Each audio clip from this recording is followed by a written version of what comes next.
Seperti apa Anda melihat berkaitan dengan pembahasan IUU CEPA yang ditargetkan akan selesai pada bulan September dan dampaknya kepada ekspor Indonesia ke depannya seperti apa, Prof? Iya, jadi pemirsa CNBC TV, kalau kita ngelihat sebenarnya kan ada 3 hal yang beberapa tahun ini sedang dibahas oleh pemerintah dan Uni Eropa. Satu adalah ini EU CEPA, lalu juga ada yang berkaitan dengan Eurasia, EU Eurasia, dan yang ketiga adalah Indonesia Bangladesh. Yang Indonesia Bangladesh Comprehensive Trade Agreement harusnya sudah bisa disepakati. Akan tetapi kemarin yang menjadi isu adalah berkaitan dengan EU CEPA. Nah, ini adalah perundingan yang sudah dilakukan sekitar 8 sampai 9 tahun terakhir dan ini luar biasa lamanya. Ya, betul. Ya kan, dan artinya perjanjian CEPA ini menjadi concern buat Indonesia. Kenapa? Karena dengan adanya kemitraan yang akan kita signing untuk ke depan akan memudahkan produk barang dan jasa kita untuk masuk ke negara lain. Salah satunya adalah negara-negara di Uni Eropa.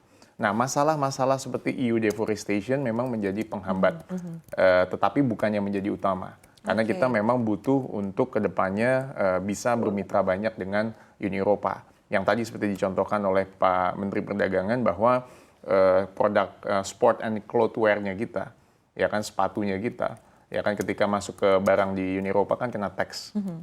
Tekstil, produk tekstil, mungkin yang berkaitan dengan produk barang dan jasa lainnya, manufaktur itu kena tax dan sebagainya.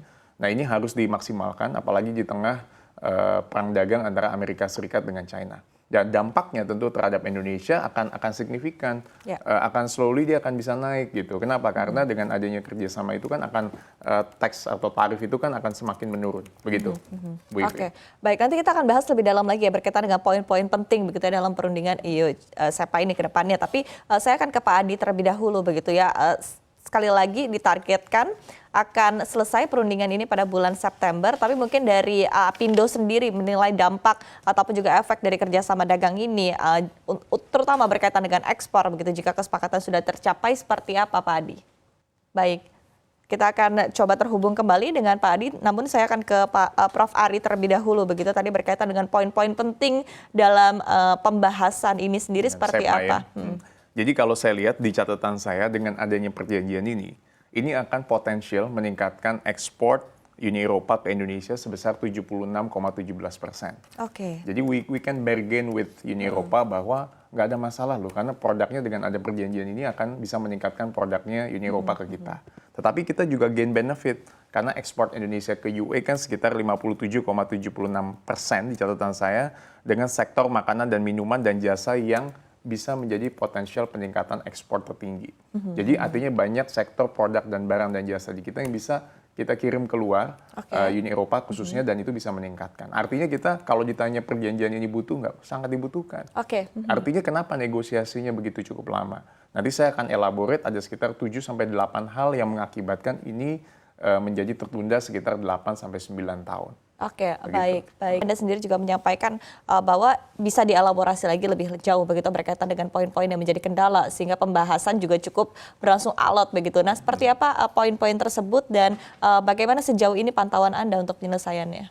Iya, kalau saya lihat tadi kan seperti saya melanjutkan yang Pak Adi tadi sampaikan bahwa perundingan ini kan sempat menjadi hambatan. Kalau nggak salah Pak Menko menyampaikan ada beberapa kendala, Pak Erlangga. Nah, kan tetapi yang concern yang pertama adalah kan mengenai government procurement.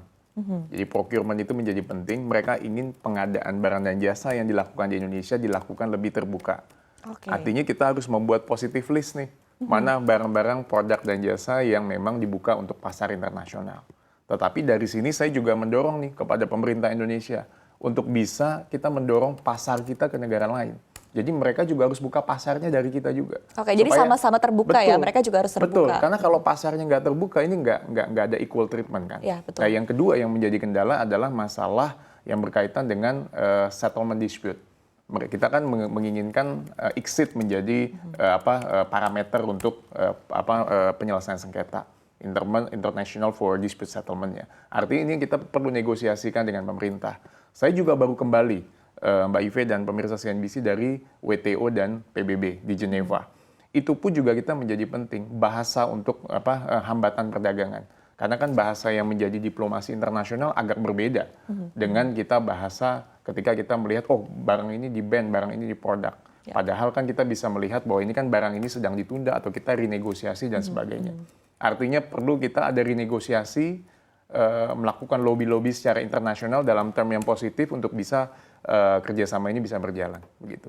Oke, baik. Saya akan ke Pak Adi begitu. Tadi ada beberapa poin yang disampaikan oleh Prof. Ari begitu. Ini menjadi kendala dan tadi juga seperti apa tentunya ini agar kedepannya juga ada win-win solution ya antara pemerintah Indonesia kemudian juga dengan dari Uni Eropa sendiri begitu, termasuk adalah dari sisi para pelaku usaha sendiri. Concernnya dari Apindo seperti apa, Pak Adi?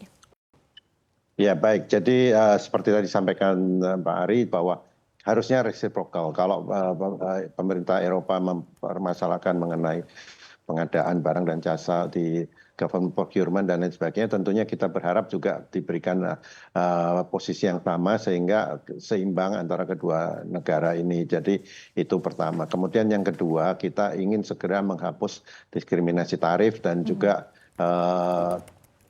tarif-tarif lainnya yang terkait dengan perundingan ini sehingga kita punya posisi yang sama. Bayangkan negara pesaing kita yang terutama sekarang saat ini adalah misalnya Vietnam dan Bangladesh misalnya untuk produk-produk garment, alas kaki dan lain sebagainya itu juga sudah 0% ke sana. Sementara kita masih kena tarif antara 6 sampai 12% dan tentunya ini juga menjadi satu concern bersama sehingga kita berharap ada equal treatment sehingga kita bisa bersaing lebih sehat dengan negara-negara lain masuk ke Uni Eropa seperti itu.